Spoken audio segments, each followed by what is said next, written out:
안녕하세요. 이번 시간에는 20년 2회 문제를 풀어보도록 하겠습니다. 네, 1번 문제고요.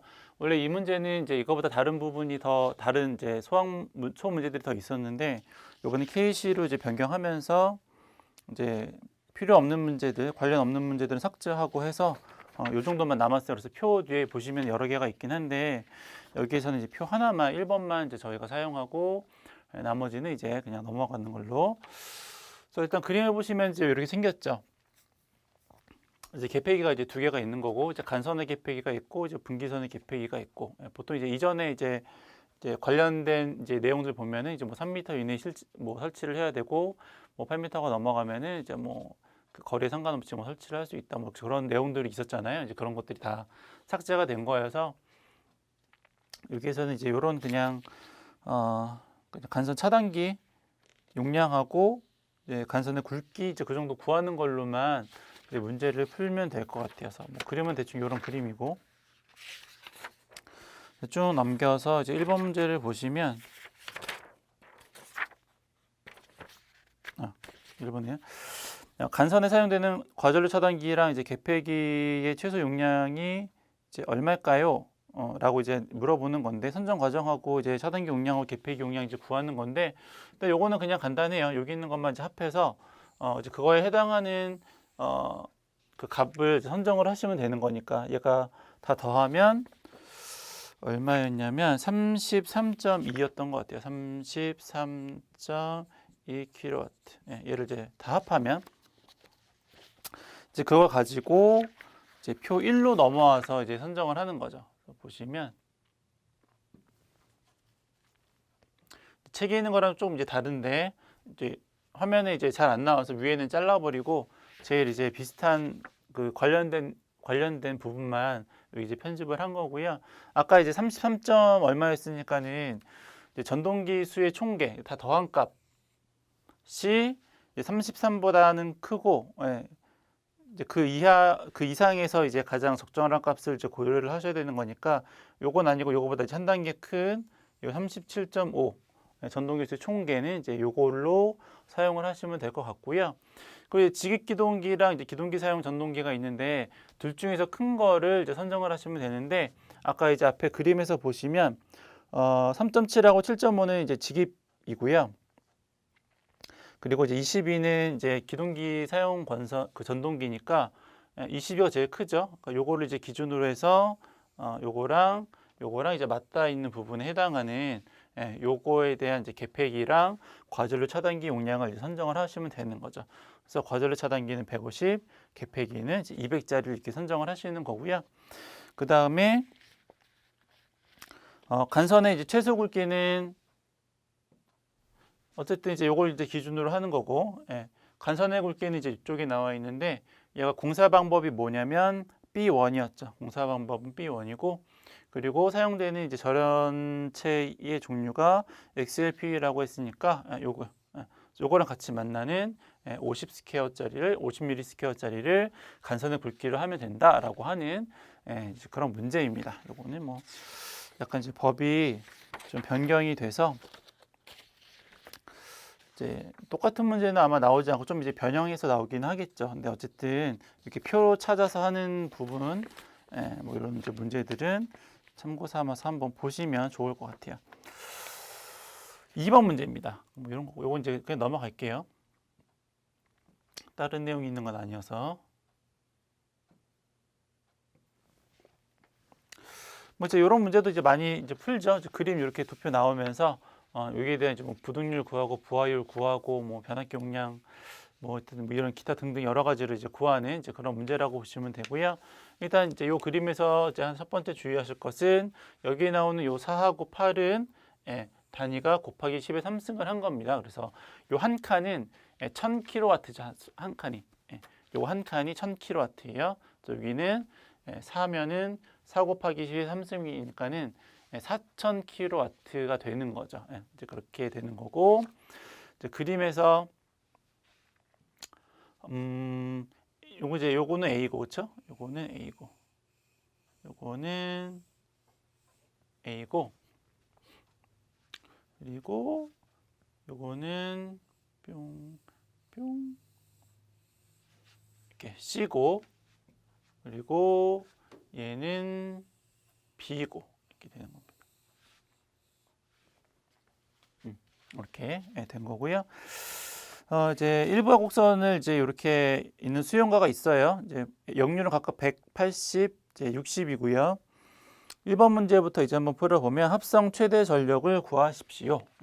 합성 최대 전력. 개개에 대한 최대 전력이 아니고 어느 시간대에 가장 전력이 많이 사용이 되겠습니까? 라고 하는 건데 이제 그림을 보시면 대충 이 구간이겠죠. 그렇죠? 10시에서 12시 사이의 구간을 보시면 여기가 C는 4고, 그렇죠? C는 4고, 그리고 B는 7이고, 그렇죠? A는 9네요, 그렇죠? 요때가 이제 제일 큰 거겠죠. 여기다 곱하기 10의 3승 킬로와트, 그렇죠? 그래서 더하면 20이 나오겠네요. 20 곱하기 10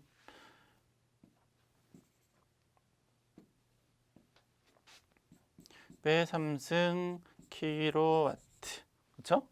이게 이제 1번에 대한 답이고요. 2번은 종합 부하율을 구하십시오. 그렇죠? 종합 부하율은 어떻게 구하시냐면 합평체죠. 합평체. 합평체 곱하기 100. 그렇죠? 부하율은 평균 전력 나누기 최대 이제 전력인데 최대 전력은 이제 여기에서 이렇게 구했어요. 그래서 요걸 이제 대입을 하시면 되는 거고 평균 전력을 구해야 되는데 식이 굉장히 길어질 테니까 하나만 하면 나머지는 이제 책에 이제 풀이도 있고 해서 하나만 하고 나머지는 이제 여러분들이 한번 해보시면 될 것 같아요. 뭐를 해볼 거냐면 A를 한번 해보죠. A 부하를 가지고 평균 전력을 한번 구해보면 이런 거죠. 처음에 4kg, 그렇죠? 4kW가 몇 시간 유지가 되냐면 3시간이 유지가 되는 거죠. 그렇죠? 3시간, 아워. 그렇죠? 그리고 그 다음부터는 4, 5, 6이죠. 6kW. 6kW가 6 곱하기 10의 3승인데 10의 3승 나중에 뒤에서 뺄게요. 그냥 이제 킬로와트란 시간에 대한 거다라는 걸 이제 보여드리려고 이제 그냥 쓰는 거니까 6kW인데 곱하기 얘는 몇 시간이냐면 하나, 둘, 셋, 넷, 5시간. 그렇죠? 원래 6 곱하기 10의 3승 킬로와트죠. 그냥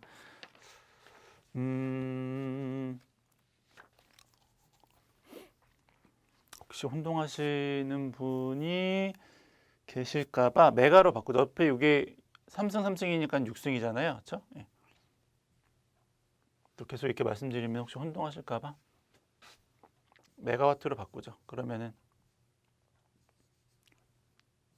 메가와트, 그렇죠? 이렇게 쓰면 되겠죠? 플러스. 그 다음에는 6 다음에는 9죠.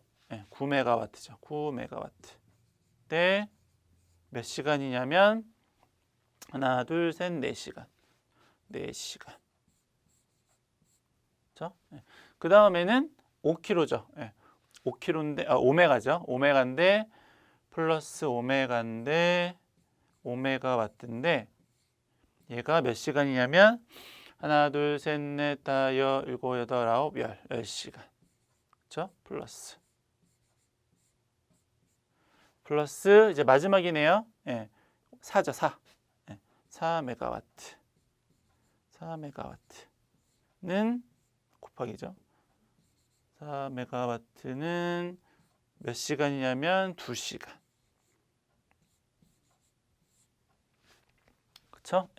그거를 다 더하면 그럼 하루 동안에 사용한 요 A 부하의 A 수용가의 하루 동안 사용한 전체 전력량이 나오는 거고 걔를 평균 값으로 계산하기 위해서는 24로 나누는 거죠. 이해하시겠죠? B도 마찬가지고 C도 마찬가지죠. 이제 그렇게 계산하시는 거예요. 이거 찾아가지고 그래서 C 하나만 해보면은 처음에 2메가와트가 하나, 둘, 셋, 넷, 다섯, 6시간 이런 식으로 하는 거죠. 그래서 책에 이제 다 나와 있으니까 그렇게 해서 계산을 하면 A 평균 부하, A 수용가에 대한 부하가 이렇게 해서 계산을 했더니 얘는 5.67이 되고 킬로와트, 그리고 B는 6.08 곱하기 10의 3승 킬로와트가 되는 거고요. 그리고 C는 얼마예요? 3.58 곱하기 10의 3승 킬로와트가 되는 거죠. 그렇죠? 예. 그래서 요거를 더한 거 나누기, 그렇죠? 이거 더한 거 나누기, 요거 더한 거 얘가 뭐지? 얼마가 나오겠죠? 더한 거 나누기, 아까 최대 수용 전력, 그 최대 전력 값이 얼마라고 했냐면은 20kg라고 했죠. 20 곱하기 10의 30kg. 그렇죠? 그래서 곱하기 이제 100을 하면 이제 부하율이 나오는 거죠. 식은 이제 뭐 굉장히 길고 복잡했는데 그냥 이제 요거 하는 것만 조금은 이제 복잡하고 나머지는 이제 뭐 그냥 계산하시면 됐던 거였어요. 그래서 요거를 이제 이런 식으로 계산을 해 보면 여기 76.65가 나온다라고 합니다. 76.65. 그렇죠? 이제 계산기는 이제 여러분들이 이제 한번 이제 눌러 보셔야 되는 거고. 그래서 3번 문제는 됐고, 2번 문제까지 된 거죠. 2번 문제까지 됐고, 3번 부등률을 구하십시오. 그렇죠? 부등률을 구하십시오. 부등률은 어떻게 구할까요? 등계의 합이죠. 개개인의 합성 전력에다가 최대 전력, 그렇죠? 합성 최대 전력을 이제 구하면 되는 거죠. 지우고, 저 선 그리기가 또 불편하니까 이렇게 지우는 게 낫죠. 지우고, 이제 그 다음에 구하셔야 되는 게 부등률, 그렇죠? 부등률은 개합이죠. 얘는 곱하기 100 안 하죠. 등개합. 그래서 개개의 최대 전력에다가 합성 최대 전력. 합성 최대 전력은 아까 처음에 1번에서 구했어요. 20 곱하기 10의 3승이라고 이제 계산을 했던 거고, 개개, 각 수용가에 대해서 가장 컸을 때가 얼마냐면 A 수용가 같은 경우에는 9, 그렇죠? B 수용가 같은 경우에는 7, 그렇죠? 여기가 제일 큰 거고, 그리고 C 수용가 같은 경우에는 6이 이제 제일 큰 거네요. 그렇죠? 그래서 개개인의 합성이니까는 9 더하기 7 더하기 6 곱하기 10의 3승. 얘는 이제 어차피 날라갈 테니까. 해서 구하면 얘는 얼마냐면 이렇게 계산기를 눌러보시면 9 더하기 7 더하기 6을 해가지고 구하시면 요거 1.1이 나옵니다. 1.1. 부등률은 1.1. 이렇게 구하시면 되는 거고. 네 번째, 최대 부하 시의 종합 역률을 구하십시오. 최대 부하 시의 종합 역률을 구하십시오. 이제 코사인 세타를 구하라고 하는 건데, 코사인 세타 여러분들 다 아시겠지만 피상전력에다가 유효전력을 해서 곱하기 100 하면 이제 퍼센트 값으로 나오는 거고요. 여기에는 이제 피상전력이라고 하는 것은 유효전력의 제곱 플러스 무효전력의 제곱, 루트를 씌우시고 분의 유효전력, 이렇게 식을 쓸 수가 있는 거죠. 그렇죠? 코사인 세타니까 다 아시다시피 이렇게 직각삼각형, 그렇죠? 여기가 피상, 여기가 유효니까 이렇게 코사인 돌리는 거니까, 그렇죠? 그래서 여기가 무효죠. 제곱해서 루트 씌우면은 요 빗변의 크기가 나오는 거니까 이렇게 해가지고 이제 역률을 구할 수가 있겠고요. 최대 전력을 사용했을 때의 역률이니까, 그러면 여기에 들어가는 요 유효 전력 값은 아까 처음에 1번에서 구했던 20 곱하기 10의 3승이 되겠네요. 그렇죠? 이것도 20 곱하기 10의 3승이 될 거예요. 그럼 이제 뭐만 남았냐면 무효 전력을 구해야죠. 무효 전력을 구하셔야 되는데, 최대 아까 사용했을 때의 시간대가 얼마냐면 이제 여기였죠. 요 부분. 그렇죠? 요 부분. 그래서 요 부분에 해당하는 A 부하 같은 경우에는 9kg, 그리고 B 부하 같은 경우에는 7kg, 그리고 C 부하는 4kg에 해당하는 전력을 가지고 자꾸 kg를 곱하기 10의 3승 kg를 가지고 이제 무효 전력 값을 구하셔야 돼요. 그게 이제 이 문제에서는 제일 좀 특이했던 부분이었죠. 그렇죠? 좀 전에 접해보지 못했던 이제 그런 이런 그림이 나오면서 이렇게 무효 전력까지 구해가지고 역류를 구하라는 문제는 여태까지 없었거든요. 그래서 그게 약간 조금 까다로웠던 거고, 역류를 일단 보면 A 수용과 A 부하에 대한 역률은 100%예요. 그러니까 얘는 코사인 1 계산하시면 되고, 그 다음에 B 부하는 0.8, 80%라고 했고, C 부하는 0.6이라고 했습니다. 그럼 무효 전력 어떻게 구할까요? 우리가 유효 전력을 알고 있을 때에 무효분은 어떻게 구하냐면 유효 전력을 코사인으로 나누시고 사인을 곱하면 되는 거죠. 이렇게 이제 구하면 무효 전력을 구하는 거니까, 그럼 이제 여기서 있었던 요거 가지고 무효 전력을 한번 구해보죠. PR은 어떻게 되냐? 곱하기 10의 3승은 뒤로 뺄 거고요. 먼저 이제 9 플러스, 그렇죠? 얘는 역률 1이니까는 빵이겠네요, 그렇죠? 빵. 계산 안 할게요, 그냥 저거는. 빵이고 플러스 A 부하는 빵이고 역률 1이니까 B 부하는 B 부하는 7이니까는 7 나누기 역률이 0.8에 곱하기 0.6, 그렇죠? 플러스 C 부하는 여기가 4죠. 그러면 4 나누기 역률이 0.6에 곱하기 0.8 곱하기 10의 3승을 한 것이 이제 무효 전력에 대한 값이 되는 거죠. 그렇게 계산을 해보면 얘가 10.58 곱하기 10의 3승 무효 전력이니까는 kVAR이 된다라고 합니다. 계산기는 이제 여러분들 한번 눌러보시고 그래서 요거를 여기다가 쏙 집어넣어서 계산기를 똑똑똑 누르면 답이 나오겠네요. 그렇죠? 그래서 이렇게 해서 답을 계산을 하시면 88.39%가 된다고 하더라라고 하는 겁니다. 계산기 넣으실 때 10의 3승 어차피 다 똑같으니까는 요거 빼고 그냥 문제에 풀이 있는 것처럼 20 넣으시고 10.58 이렇게 넣어가지고 곱하기 100 해가지고 계산하시면 되고요. 그래서 요게 조금 이제 까다로웠던 거고, 요게 좀 까다로웠던 거고, 나머지는 뭐 그냥 이제 부하율하고 이제 부등률 구하는 거였으니까. 5번 A 수용과에 대한 물음에 답하래요. 첨두 부하는 가장 이제 피크치를 찍었을 때의 부하가 얼마냐 이제 그걸 물어보는 거죠. A 수용과는 9네요. 9 곱하기 10의 3승 킬로와트고요.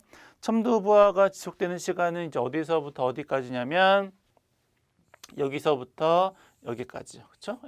8시에서부터 12시. 그렇죠? 하루에 공급된 전력량이 총 몇 메가와트 아워인가? 아까 여기서 썼던 거 있죠. 어쩌고저쩌고 해가지고 이거 했던 거. 4kg, 4메가에다가 3시간 그거 이제 하시면 되는 거고, 그게 아마 그 2번에 부하 평균 전력 구할 때 그 위에 있는 그 내용이랑 식은 똑같다라고 이제 보시면 돼요. 24시간을 빼고 이게 평균이니까.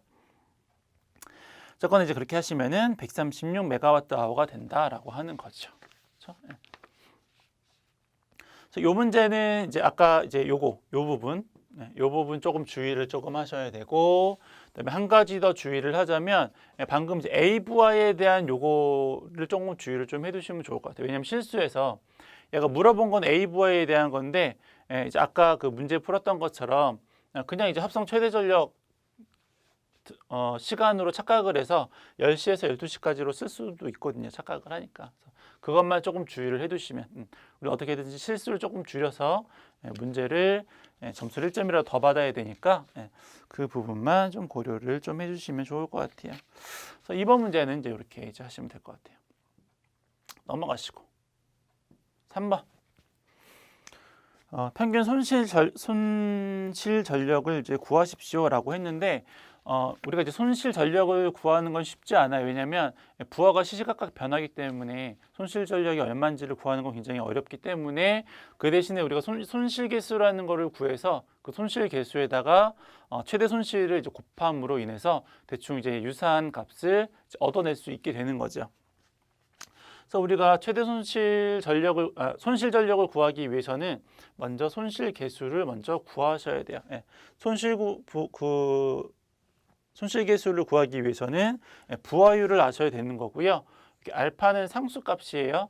보통 이제 한전에서 예전에 0.32 뭐 어떤 그 정도 값을 대입을 했었던 것 같은데 요즘 잘 모르겠는데 어쨌거나 거기에다가 부하율 하시고 1 마이너스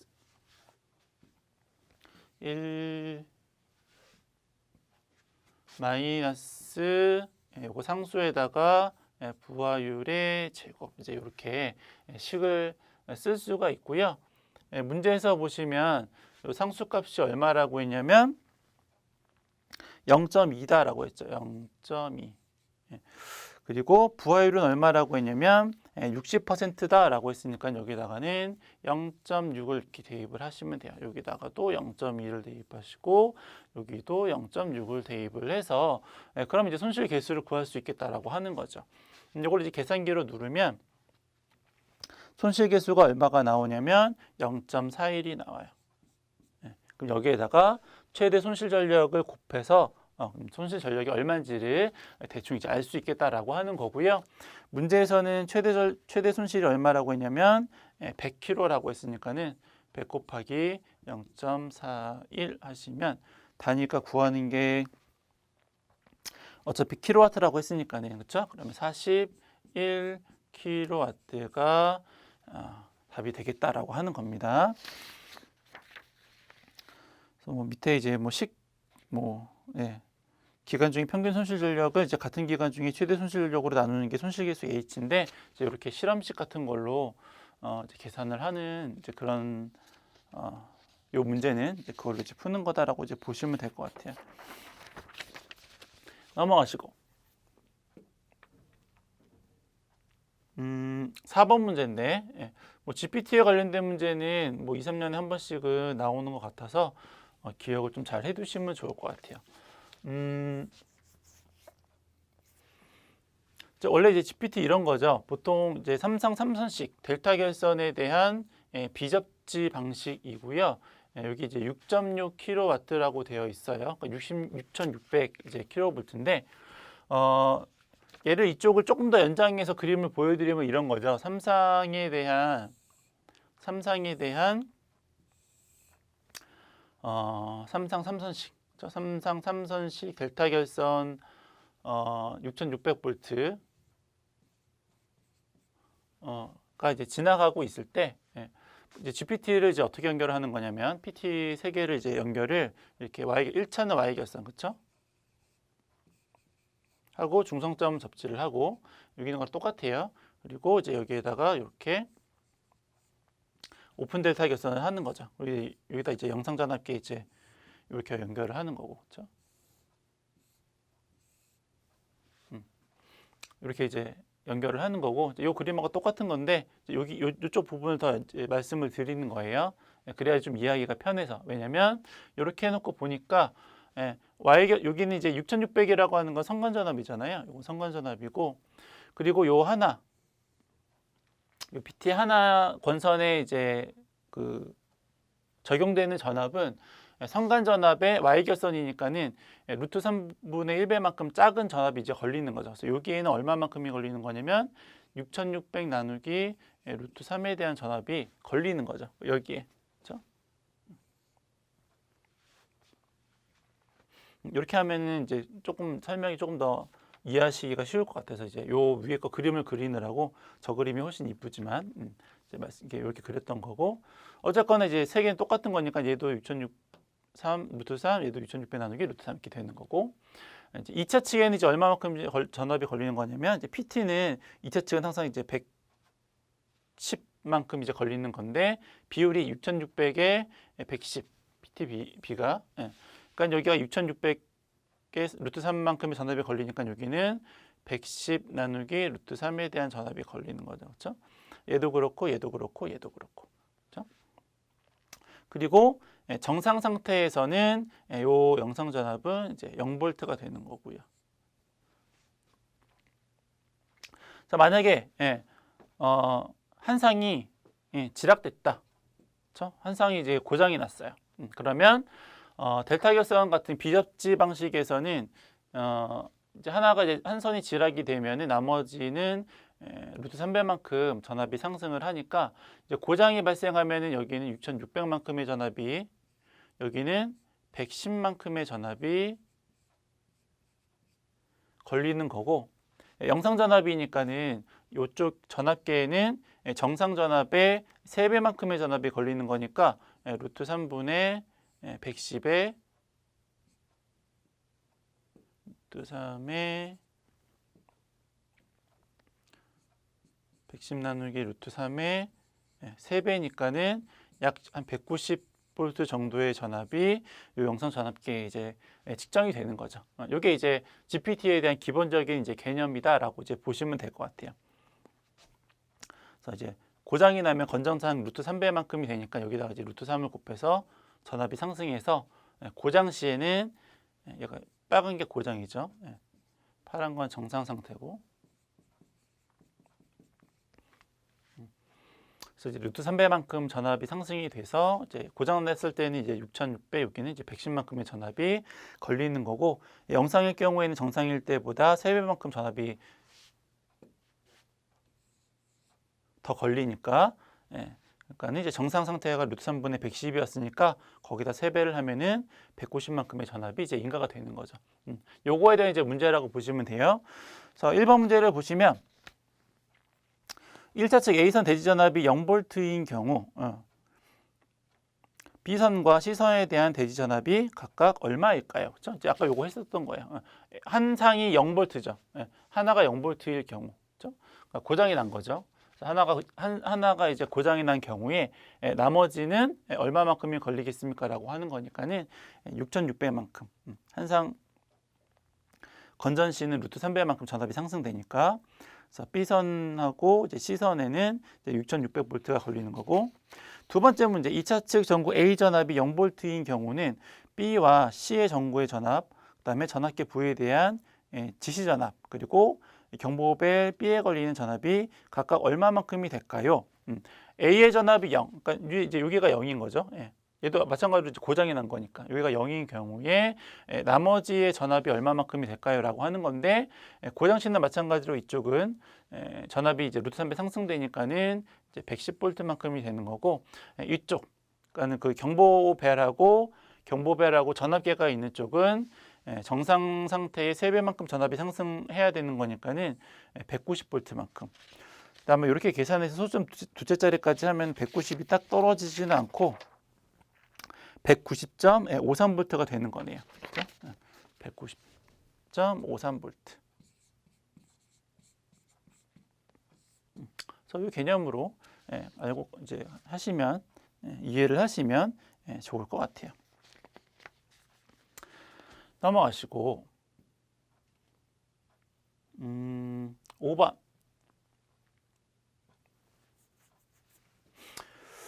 5번은 뭐 말은 되게 긴데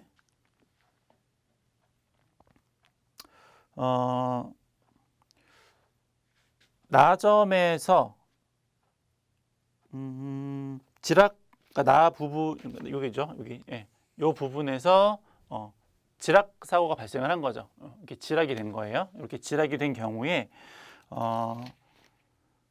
추가 접지가 없는 경우, 여기가 이제 추가 접지죠. 요 추가 접지가 없는 경우랑 추가 접지가 있는 경우에 대한 지락 전류를 이제 구하십시오라고 이제 하는 건데, 이렇게 이제 그림을 그리면은 약간 이해하기가 좀 어려울 수 있어서 그림을 좀 다시 한번 그림 이런 거예요. 그러니까 요거를 단순한 이제 등가 회로로 이제 그려보면 이런 거죠. 여기 전원이 있고,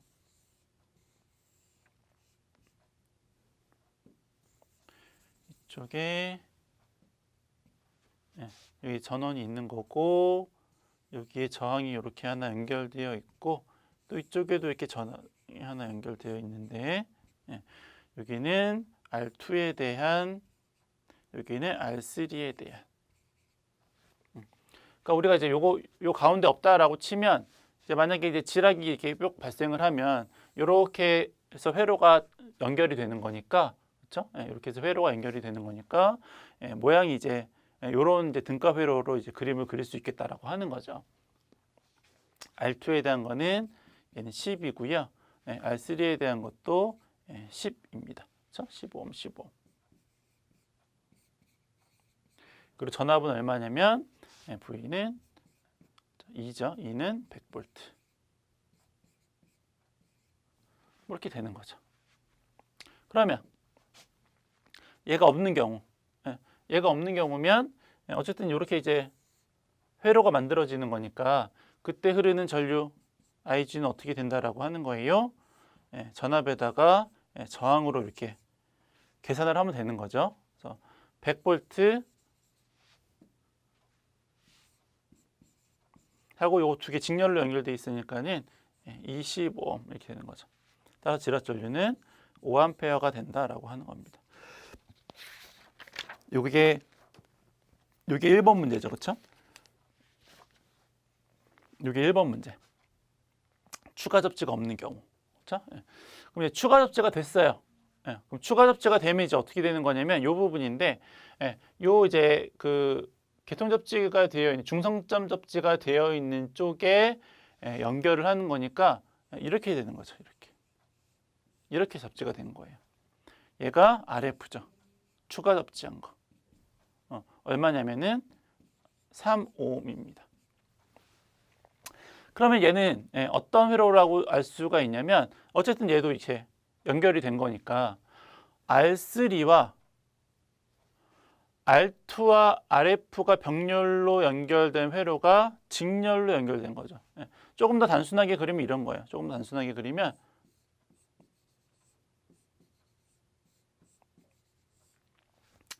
얘가 R2고 얘가 RF고 얘는 R3가 되는 거죠. 이런 그림이었다라고 하는 거예요. 여기 이쪽은 병렬로 연결된 거니까 그거랑 이렇게 연결되어 있는 거니까 요거는 이제 서로 직렬로 연결되어 있는 거잖아요. 그러니까 이제 R2는 아까 얘는 10이었고 얘는 3이고 얘는 10이죠. 어쨌든 식은 잘 이해한 건지 모르겠네요.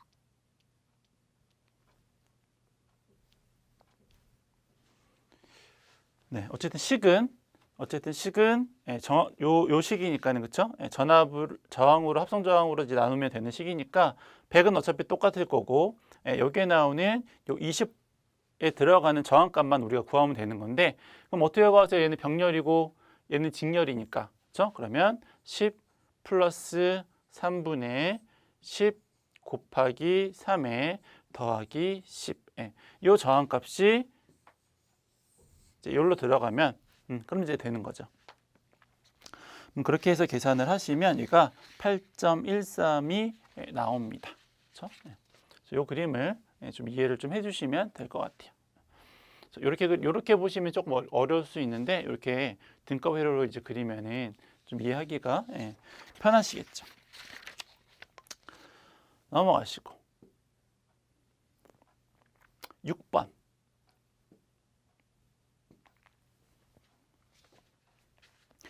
이것도 뭐 꽤 여러 번 나왔던 문제네요. 뭐 2000년도, 2010년도 그 상간에 뭐 꽤 여러 번 나왔던 문제고, 뭐 이제 이것도 이제 한 번씩 이제 보시면, 요거는 어쨌든 요 부분만 이해를 잘 하시면 나머지는 크게 어려움은 없어요.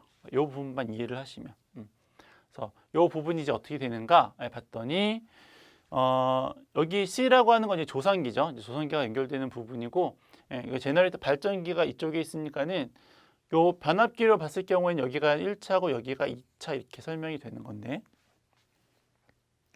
그럼 요 T2 변압기로 봤을 경우에는 어디가 1차고 어디가 2차고 어디가 3차인가 이제 그것만 확인을 좀 하시면 되는데, 여기가 1차고 여기가 2차고 조상기가 연결되는 쪽이 3차입니다. 요것만 이제 기억을 하시면 돼요.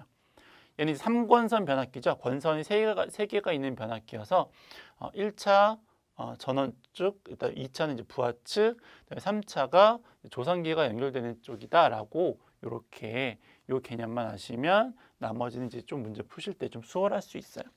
그래서 이제 표를 한번 보세요.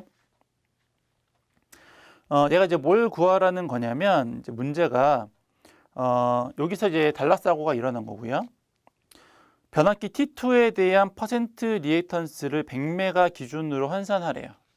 여기에 나오는 요 T2에 대한 퍼센트 리액턴스를 100메가 기준으로 환산을 하라고 하는데 표를 보시면 얘네가 그 리액턴스가 어떻게 되어 있냐면 T2에 대한 거 보시면 하나는 12, 그다음에 하나는 15, 하나는 10.8인데 그 가로 안에 있는 게 이제 기준 용량이죠. 12는 25메가 기준으로 된 이제 퍼센트 임피던스 값이고, 그다음에 2차에 15도 25메가 볼트 암페어를 기준으로 한 값이고, 마지막으로 3차 10.8은 10메가 볼트 암페어를 기준으로 한 건데 걔를 다 100메가 기준으로 바꾸고 싶다라고 하는 거죠.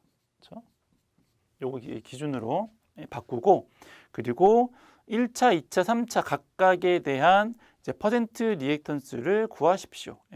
거기에 보면 이제 상관이에요. 그러니까 1, 2차 상관, 2, 3차 상관, 1, 3차 상관에 나오는 이제 퍼센트 임피던스다 보니까 걔를 각각 1차는 얼마, 상관이 아니고 2차는 얼마, 3차는 얼마. 그렇죠? 근데 거기에서는 이제 PST로 돼 있죠. 그렇죠? PS가 2차죠.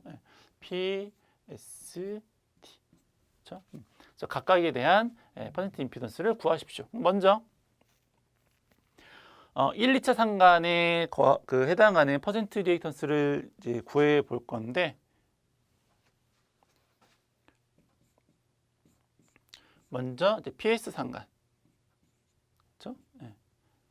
퍼센트 임피던스는 부하 용량, 그러니까 그 기준 용량에 이제 비례하는 관계가 있으니까 얘가 25메가 기준인 것을 100메가 기준으로 바꾸고 싶은 거고요.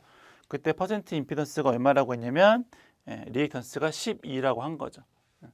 요거는 이제 다 아시는 내용들이잖아요. 그렇죠? 그러면 두 번째로 ST 상관은 얘도 마찬가지로 25메가 기준이었고요.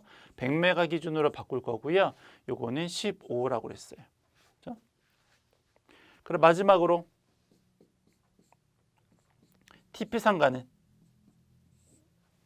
얘는 10메가 기준인 값이라고 했고, 마찬가지로 100메가로 우리가 바꾸고 싶고, 그때의 퍼센트 리액턴스 값이 10.8이다라고 한 거죠. 그렇죠? 저거 이제 계산기로 누르시면 되는 거죠. 요거를 계산기로 누르면 얘는 48, 그렇죠? 48%, 그리고 요거는 60%. 그리고 얘는 108%.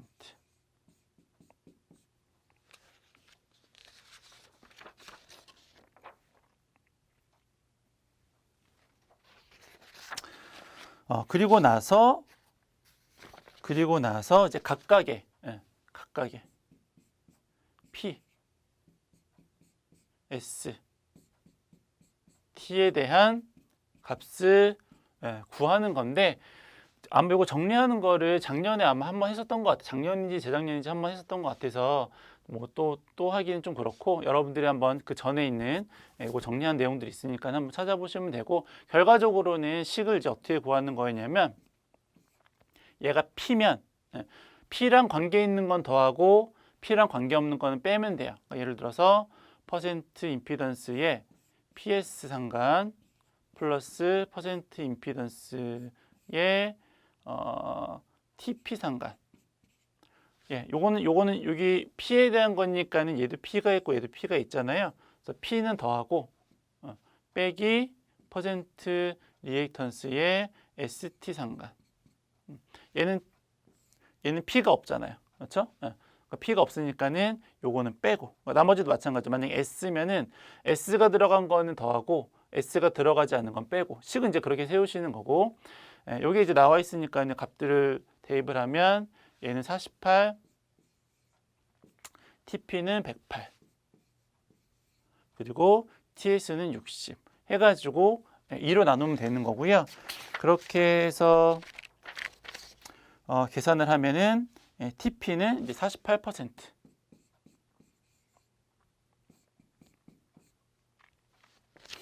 똑같이 나오네요. 신기하네요.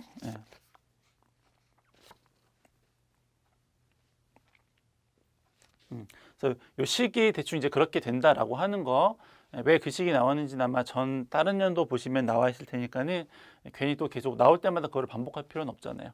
그래서 요걸 이제 유도하라는 것도 아니고, 그래서 이렇게 어떻게 식을 찾는지만 여러분들이 이제 보셔서 계산하시면 될 것 같아요. 그래서 어쨌거나 P 들어간 거는 더하고, 얘를 구하려면 그러면 T를 구하고 싶으면 T가 들어간 거 요거하고 요거는 더하고 요거는 안 들어갔으니까 빼고 이런 식으로 그리고 이제 2로 나눠주면 되는 겁니다. 됐고 7번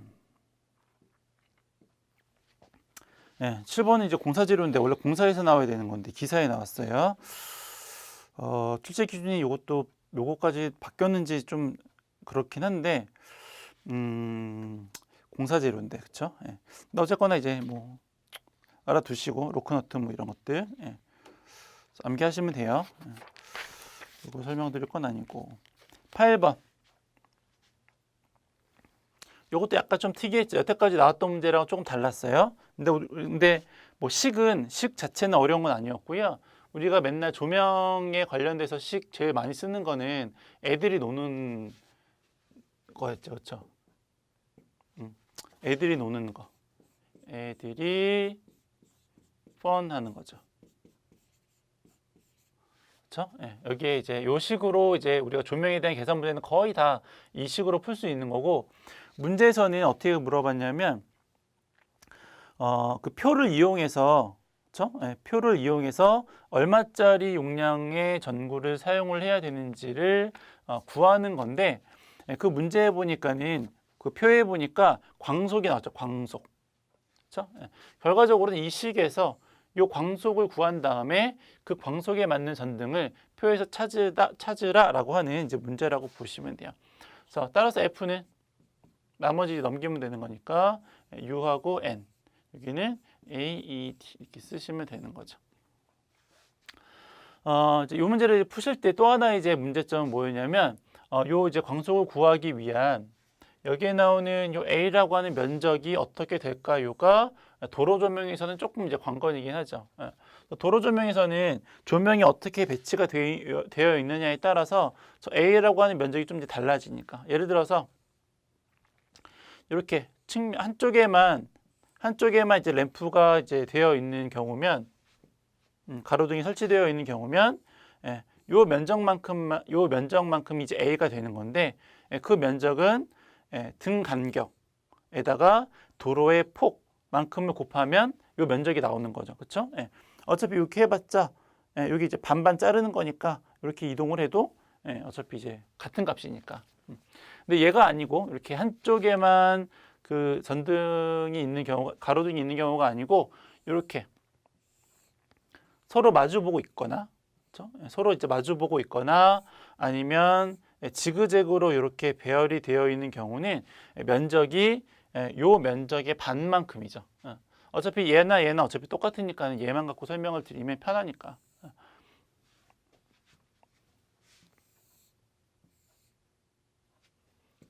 원래는 이만큼인데, 그렇죠? 저거대로 따지면. 근데 램프가 이쪽에도 있고 이쪽에 있으니까는 얘가 여기까지 다 담당할 필요가 없잖아요, 그렇죠? 얘는 반만큼만, 얘가 요 나머지 반 담당하면 되니까. 그래서 만약에 맛보기일 경우에는 아니면 지그재그일 경우에는 우리가 일반적으로 구하는 A라는 것을 이제 반으로 나눈 것만큼 그만큼에 대한 면적을 이제 대입을 하면 된다라고 이제 보시면 돼요. 그래서 여기서 A가 얼마냐면 가로 세로를 보세요. 얘가 도로 폭하고 그 등주가 얼마만큼의 간격으로 배치되어 있는가를 봤더니 30 곱하기 30이래요. 30 곱하기 30. 이렇게 하는 거는 이제 한쪽에만 있는 경우, 그렇죠? 한쪽에만 있는 경우인데 얘가 양쪽으로 지그재그로 되어 있다라고 했으니까 얘를 이제 반으로 쪼개야죠. 요게 이제 A가 되는 거예요. 요게 A고, 조도는 얼마라고 했냐면 평균 조도를 이제 6룹스로 하기 위한 거고, 감광보상률은 감광보상률은 안 나왔는데 유지율이 나왔죠. 감광보상률이라고 하는 건 유지율 분의 1이니까는 요거 대신에 0.8 분의 1 하시면 되는 거고, 광속 이용률은 조명률이라고 보셔도 되고요. 32%. 그리고 등은 이제 한 개니까 요거 이제 계산한 값 요거까지 대입을 해서 계산기로 누르면 그럼 이제 광속에 대한 값이 나오겠죠. 이렇게 해서 광속을 계산을 해봤더니 1546.88이 나와서 그럼 그 표에서 만보다 크고, 그렇죠? 만보다 크고 너무 넘어가지 않는 선에서는 가운데 위에서 세 번째 줄이네요. 용량은 300W짜리 전등을 사용하면 되겠다라고 하는 겁니다. 그래서 8번은 이제 이렇게 하시면 되고, 다음 이제 9번 문제 보시겠습니다. 9번 문제는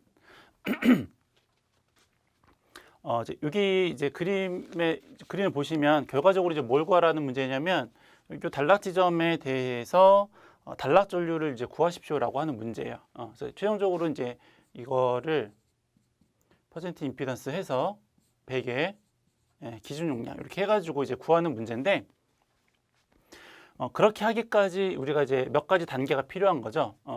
요 퍼센트 임피던스라고 하는 거는 기준이 여기 기준 용량이라고, 기준 전류 혹은 뭐 기준 용량이 들어갈 수도 있으니까 기준값이 있어서 요 퍼센트 임피던스는 계통에 해당하는 모든 퍼센트 임피던스를 동일하게 만들어 줘야 돼요. 여기 한전 측 퍼센트 임피던스, 그리고 여기에 나오는 이 전선로 측에 대한 퍼센트 임피던스, 그리고 여기에 나오는 변압기에 대한 퍼센트 임피던스를 다 기준 용량을 통일을 시켜야지 그 합산된 퍼센트 임피던스 값을 가지고 단락 전류가 얼마인지를 구할 수 있는 거죠. 그래서 이 문제를 보시면 1번 문제부터 쭉 그거예요.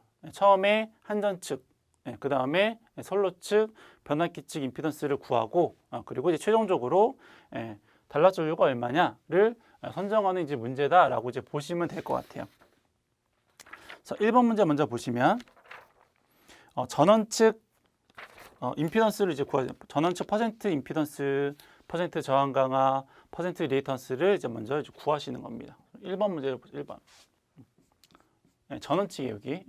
이 전원 측이고, 여기에 나오는 1000메가볼트 암페어라고 하는 거는 전원 측에 대한 단락 용량입니다. 그래서 우리가 단락 용량이 있을 경우에 기준 용량하고 단락 용량 사이에 어떤 관계가 있냐면 단락 용량이 퍼센트 임피던스 분의 100에 곱하기 기준 용량 이렇게 되는 거죠. 그렇죠?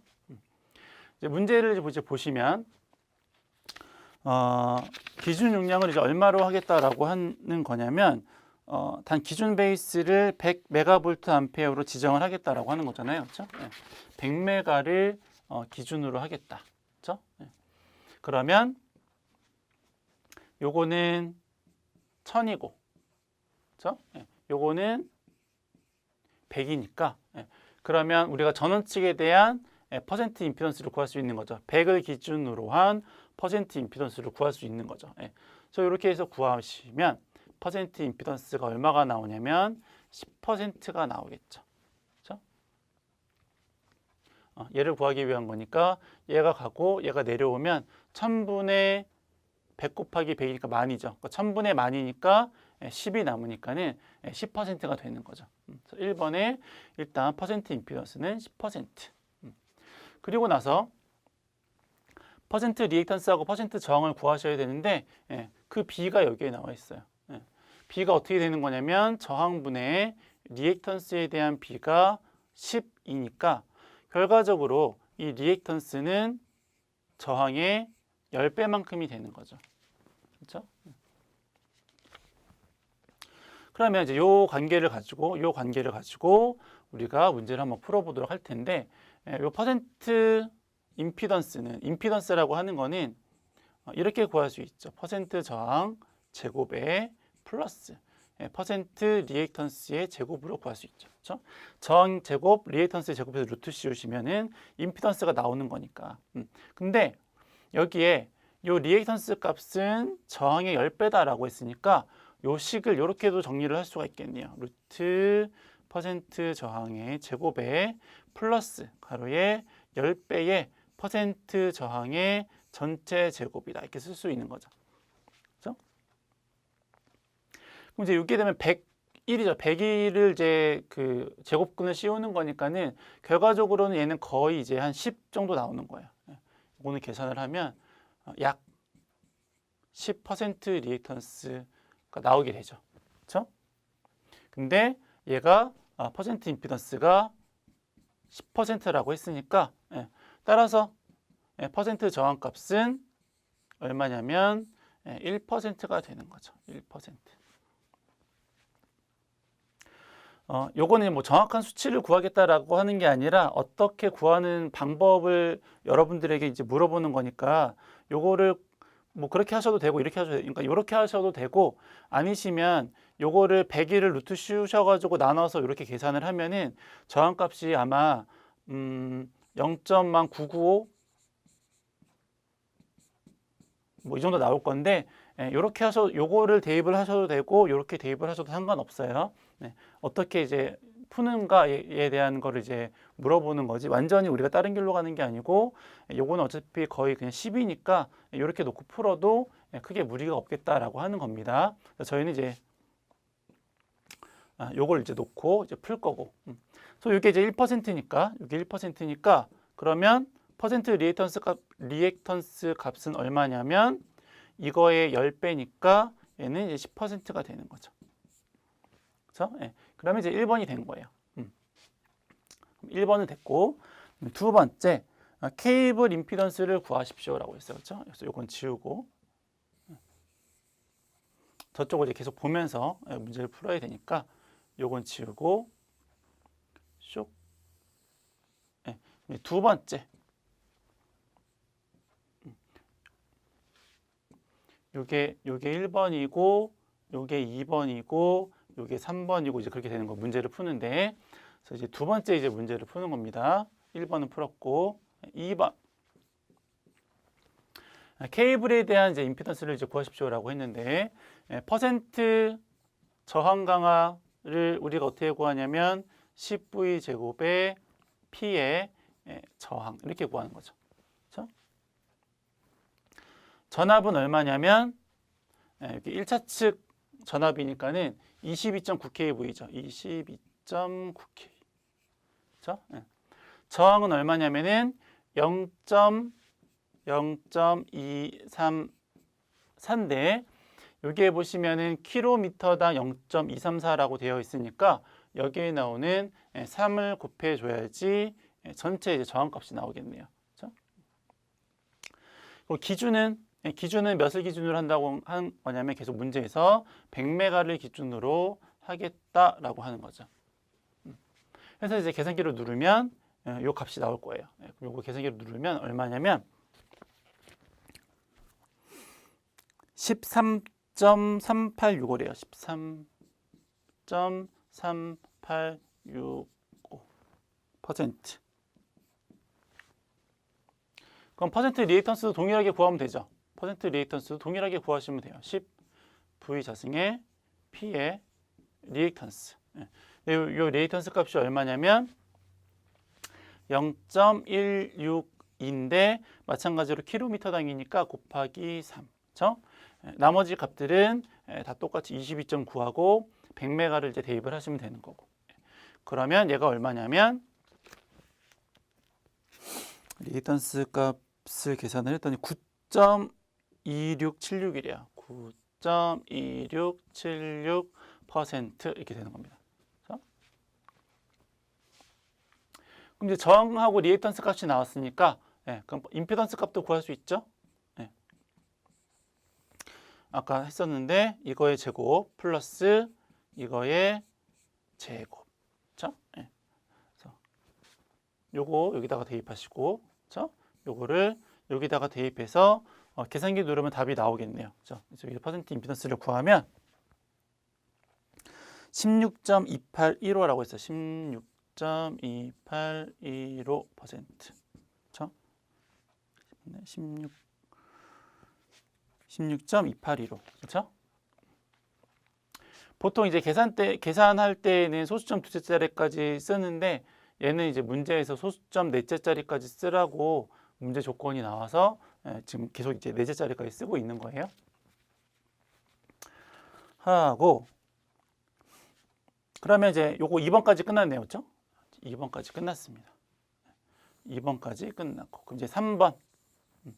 세 번째는 이제 뭐에 대한 임피던스를 구하는 거냐면 변압기에 대한 임피던스하고 이제 리액턴스하고 이제 저항에 대한 걸 구하는 건데 변압기는 이미 이제 7%라고 나오기는 했어요. 그렇죠? 이미 7%라고 나오긴 했는데 요 7%는 기준이 뭐냐면 2500kVA에 대해서 7%라는 거죠. 근데 우리는 지금 100메가 기준으로 바꾸는 거니까 요 임피던스를 이제 나중에 100메가로 이제 바꾸셔야 되는데 일단 문제는 처음에 그냥 퍼센트 임피던스를 구하라고만 했지 걔를 100으로 환산하라는 얘기는 없기 때문에 먼저는 요걸 가지고 퍼센트 저항하고 퍼센트 리액턴스를 먼저 구할 거고요.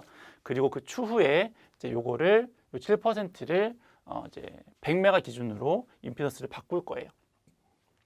그래서 일단은 요걸 가지고 7%하고 요 B를 가지고 문제를 풀 건데 처음에 요거 했었던 거랑 똑같아요. 그렇죠? 처음에 요거 이제 리액턴스 임피던스 구한 다음에 요 B를 가지고 문제를 풀었잖아요. 얘는 이제 임피던스가 나와 있으니까는 요 B를 가지고 요거 이제 풀면 되는 거죠. 그래서 요거 먼저 해보면 요 B가 8이라고 했으니까 그렇죠? 그러면 리액턴스는 저항이 8배가 되는 거죠. 그렇죠?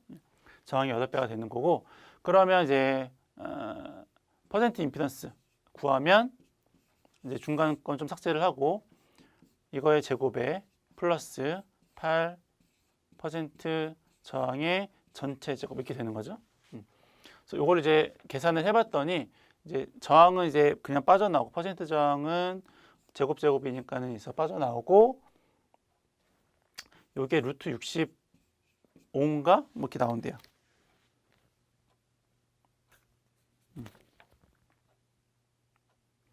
65가 나오고 요게 결과적으로는 7%잖아요. 그렇죠? 퍼센트 임피던스가 7%니까 따라서 그러면 저항값이 얼마냐면 7을 루트 65로 나눈 값이고요. 요게 0.868이래요. 0.8682% 이렇게 되는 거죠.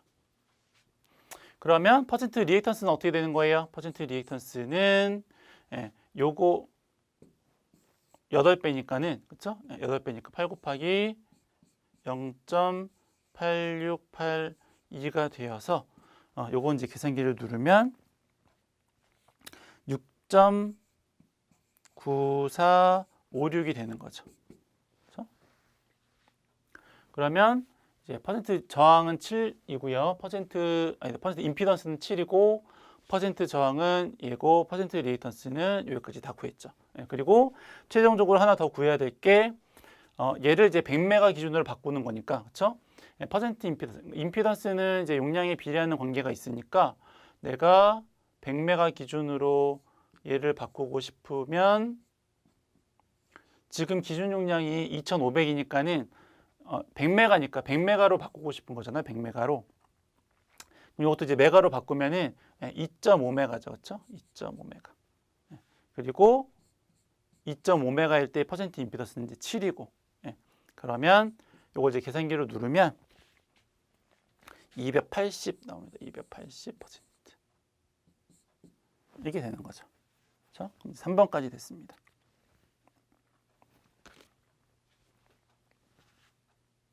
4번. 합성 임피던스가 얼마일까요? 그렇죠? 합성 임피던스가 얼마일까요?를 이제 물어봤어요. 그렇죠? 합성 임피던스가 얼마일까요? 우리가 1번부터 쭉 구했죠. 1번부터 쭉 구했어요. 전원 측 퍼센트 임피던스가 얼마냐면 요거는 이제 10이었죠. 요거는 전원 측은 10이었고, 그렇죠? 그 선로 측은 얼마였냐면 선로 측 퍼센트 임피던스는 2.2815였고요. 그렇죠? 그리고 변압기는 우리가 계산을 해봤더니 280%였죠. 그렇죠? 걔를 다 이제 더하는 게 합성값이니까 합성이니까 합성 임피던스.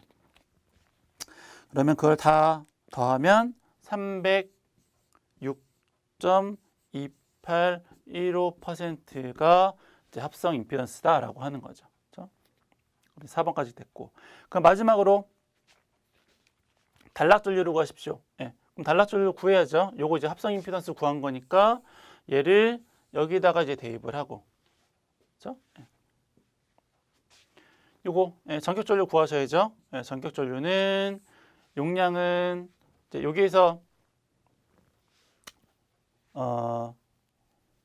전압이 여기서 전압이 2차 측에서 단락을 한 거니까는 380을 이제 대입을 하시면 되는 거죠. 그러면 기준 용량은 100메가고 10의 6승이죠. 루트 3에다가 곱하기 380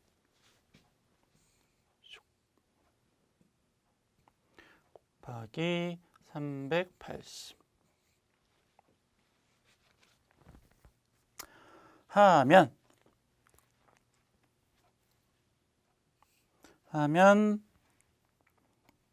얼마인지는 안 나왔는데 어쨌든 뭐 얘를 그냥 통째로 집어넣으면 되겠네요. 그렇죠? 여기가 이제 얼마인지는 모르겠는데 얘를 통째로 여기다가 이제 집어넣으면 그러면 이제 뭐 단락전류 값이 되겠고요. 그렇게 최종적으로 구하는 게 49,606.0916이다라고 하는 겁니다. 그렇죠? 이렇게. 10번 문제, 시퀀스 문제고요. 이제 거기에 나오는 설명들을 읽고 도면에서 잘못된 부분을 이제 고쳐서 그리십시오. 라고 하는 문제네요. 뭐가 잘못된 게 조금 많아요. 보니까. 뭐가 일단 봤더니 주회로 부분도 좀 잘못되어 있네요. 그렇죠? 우리가 델타 결선 같은 경우에 델타 결선은 시작점하고 끝점이 똑같아야 돼요. 그렇죠? 시작해서 다시 돌아와야죠. 그러니까 내가 여기서 만약에 시작을 하면 여기서 다시 끝나야 돼요. 근데 보면 쭉 갔다가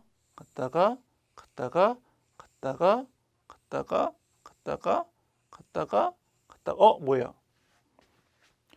여기 안 갔죠? 중간에 중간에 선에 안 갔어요.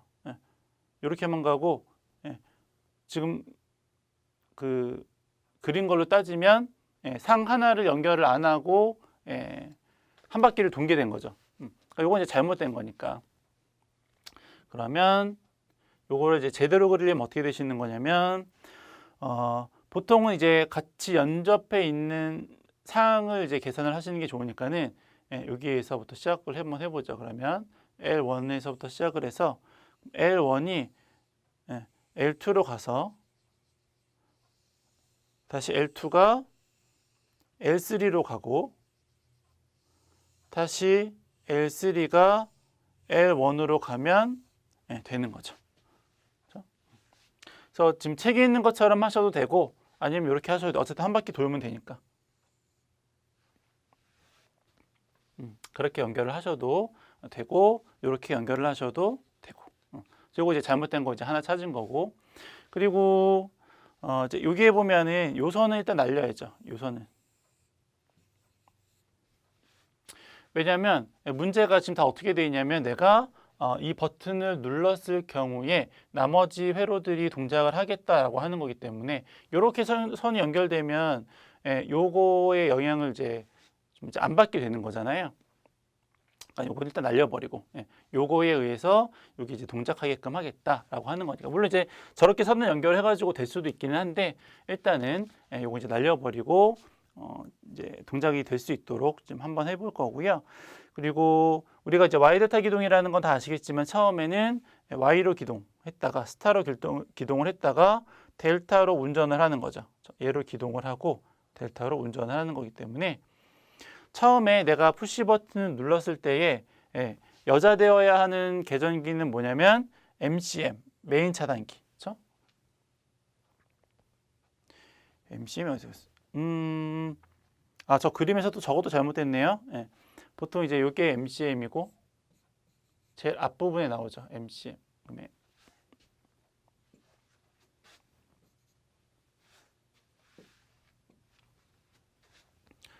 MCM이고 여기가. 여기는 선 3개가 하나로 묶여져 있으니까는 여기는 MCS가 되겠네요. 그렇죠? 요거는 이제 두 개씩 묶었으니까는 MCD가 이제 제대로 된 거고. 그래서 내가 처음에 푸시 버튼을 누르면 여자 되어야 하는 계전기는 MCM하고 MCS가 여자가 되어야 하는데 이 상태로 보면 PB 버튼을 눌렀을 때에 MCM밖에 여자가 안 돼요. 이거는 한시 동작 접점인데 일정 시간 이후에 동작을 해가지고 동작을 하는 게 이 MCS인데 얘가 동작을 못하죠. 얘는 동작하네요. 그러니까 처음에 PB를 누르면 PBS를 누르면 요거하고 델타가 운전이 되니까 말이 안 되는 거죠. 그렇죠? 문제에서는 스타 결선, Y 결선으로 기동을 해야 되겠다라고 했으니까 요 접점 두 개가 서로 바뀌어야 되겠네요. 요 두 개는 서로 이제 바뀌어야죠. 그래서 이쪽이 이제 비접점이 되어야지 PBS를 눌렀을 때에 얘가 여자가 되고 얘가 여자가 되고 얘는 일정 시간 이후에 얘가 떨어지면서 얘가 이제 붙으니까 그때 이제 델타 운전이 되는 거니까. 그렇죠? 그래서 요거 그리고 일정 시간 이후에 요 타이머라고 하는 거는 요 타이머가 하는 역할은 뭐냐면 처음에 Y로 기동을 했다가 일정 시간 이후에 Y는 끊어지고 델타로 이제 운전을 하게끔 하겠다라고 하는 건데 이 타이머에 의해서 얘가 딱 그 신호가 그 A 접점이었다가 B 접점으로 이제 붙게 되는데 붙는 순간에 문제에서 보니까는 타이머하고 요 MCS하고 같이 소자가 될 수 있도록 회로를 구성하십시오라고 되어 있어요. 어디에 나오냐면 두 번째 조건 두 번째 보면 타이머 설정 T초 후에 전자조촉기 MCS와 타이머 T가 이제 소자될 수 있도록 이제 회로를 이제 구성을 하십시오라고 했으니까는 이제 요것도 이제 좀 잘못됐겠네요. 요것도 이제 뭐 타이머 MCS 요거는 MCS 그래야지 얘가 이제 그 소자가 되는 순간에 그 타이머에 의해서 끊어지는 순간에 아니죠. 끊어지니까는 MCS가 아니고 MCD가 돼야죠. 그렇죠? 그래야지 MCD. 그래야지 이제 이게 동작하는 순간에 이제 얘가 끊어지면서 타이머도 끊어지고 얘도 인터로 걸려 있으니까는 얘도 끊어지고. 근데 타이머가 끊어지면서 여기에 있는 접점도 끊어져 버리니까 그럼 다 같이 정지를 해버리기 때문에 여기에다가는 자기 유지가 될 수 있도록 MCD에 A 접점을 설치를 해주면 될 것 같습니다. 그렇죠? 그래서 잘못된 부분들을 다시 한번 체크를 해보면 일단 결선 잘못됐고요. 결선 잘못됐고 여기에 나오는 접점에 대한 기호가 잘못됐고 요선 연결하면 안 되고요. 이것도 이 명칭 잘못됐죠. 그리고 타이머 잘못됐고 여기 자기 유지 빠졌고 이렇게 됩니다. 굉장히 많네요. 그렇죠? 그렇게 해서 이제 그 바꾼 도면이 이제 다음 페이지에 나오는 도면이죠. 이거랑 이제 구분해서 보시면 될 것 같아요. 그래서 이제 그 순서대로 뭐 와이드타 기동 같은 경우는 뭐 특별히 뭐 주어진 조건들이 없더라도 대충 이렇게 동작을 하는 거죠. 그렇죠? 그래서 이렇게 뭐 Y로 기동했다가 델타로 운전을 하는 거고, 그리고 이제 문제에서 이제 한 가지 이제 제일 특이했던 부분들이 만약에 델타로 운전이 되면 타이머하고 요거랑 같이 소자가 된다. 보통은 이제 타이머 소자된다는 얘기는 없거든요. 요것만 이제 소자가 되는 내용이 나오는데 요건 타이머까지 소자를 시켰어야 돼서 요거 MCD까지 모양을 바꿨어야 됐다. 그것까지만 기억을 해두시면 될 것 같아요. 그렇죠? 이렇게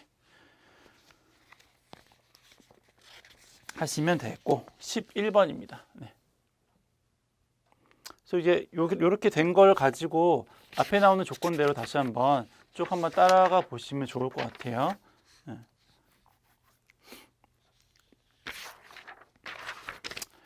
11번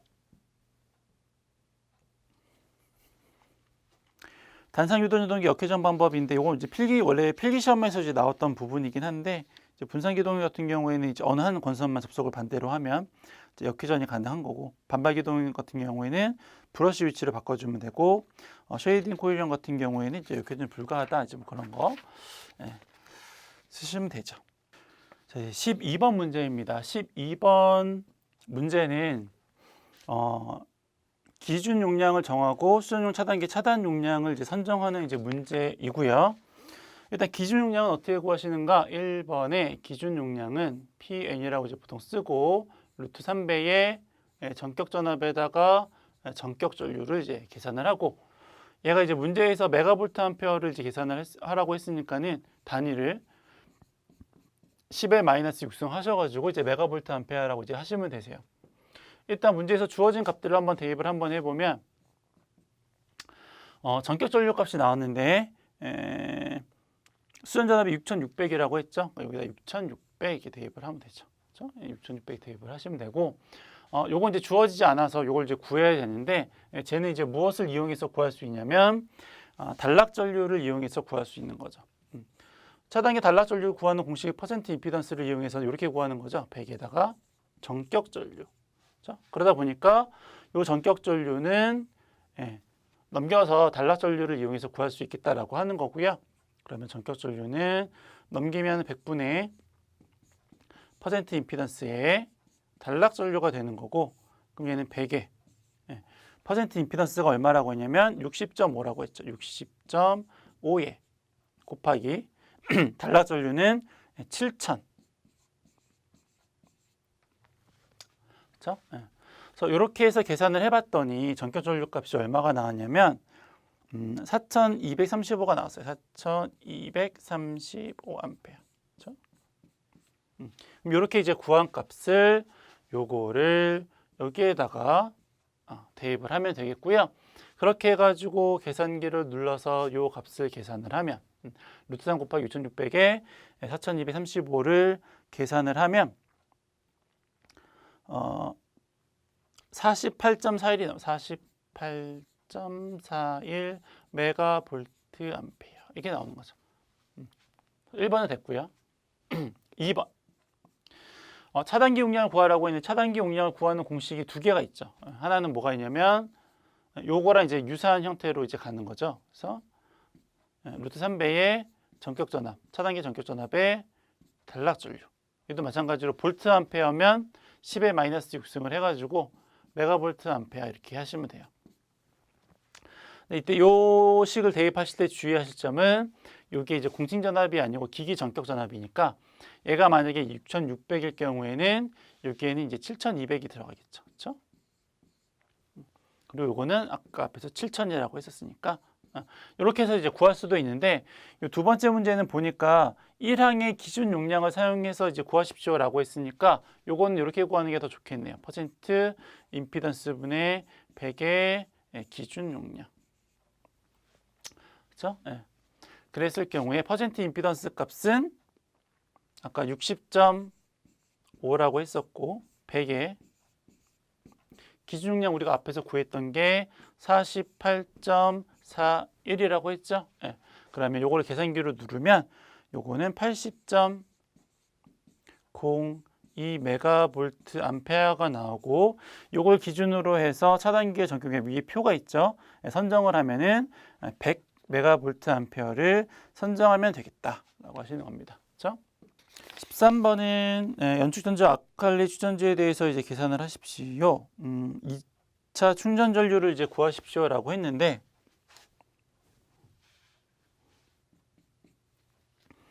(1번) 문제는 연축전지에 대한 거고 2번은 이제 알칼리 추전지에 대한 건데 식은 똑같아요. 식은 똑같고, 그래서 이게 2차 충전 그 전류는 충전 용량에다가 방전 시간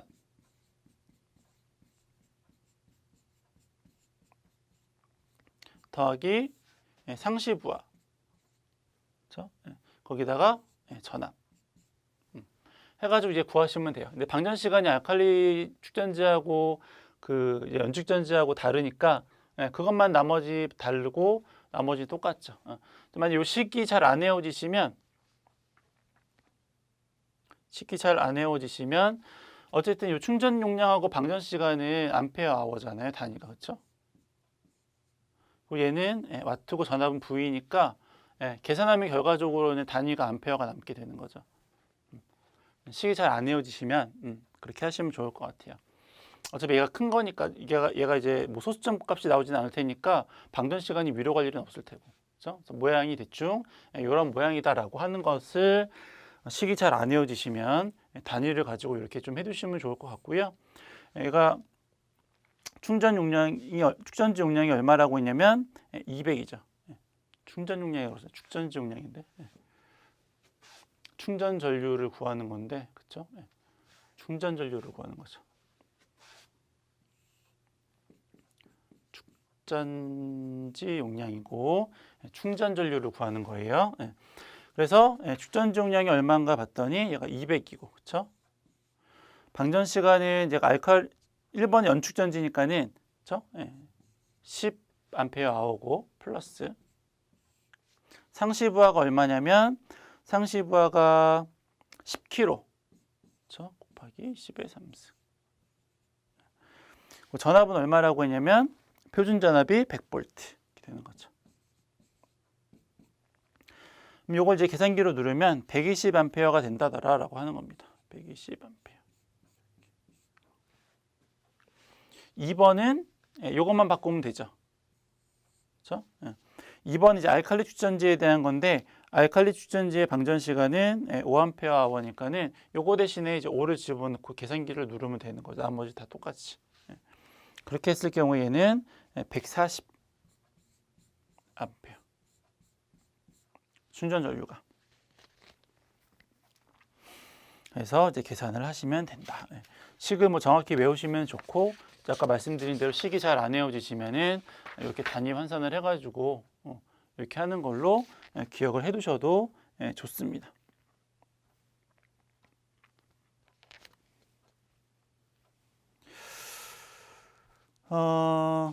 14번. 요건 이제 뭐 감리해서 이제 하는 문제고요. 문구를 읽어서 암기를 하셔야 되는 부분이고, 15번 퓨즈 전격, 뭐 기기 전격 문제 거의 다 똑같죠. 퓨즈 전격 전압에 대해서 6.6일 경우에는 이제 이건 좀 기기 전격하고는 좀 다르네요. 퓨즈 전격 전압은 이제 좀 다르죠. 하여튼 뭐 암기를 하시는 부분이니까는 그렇게 암기를 하시면 되고, 16번 뭐 특급 차단기하고 저압용 차단기 뭐 이것도 뭐 쓰시면 이렇게 해가지고 20년 이외 전기기사 실기 문제를 모두 풀어보았습니다. 수고하셨습니다.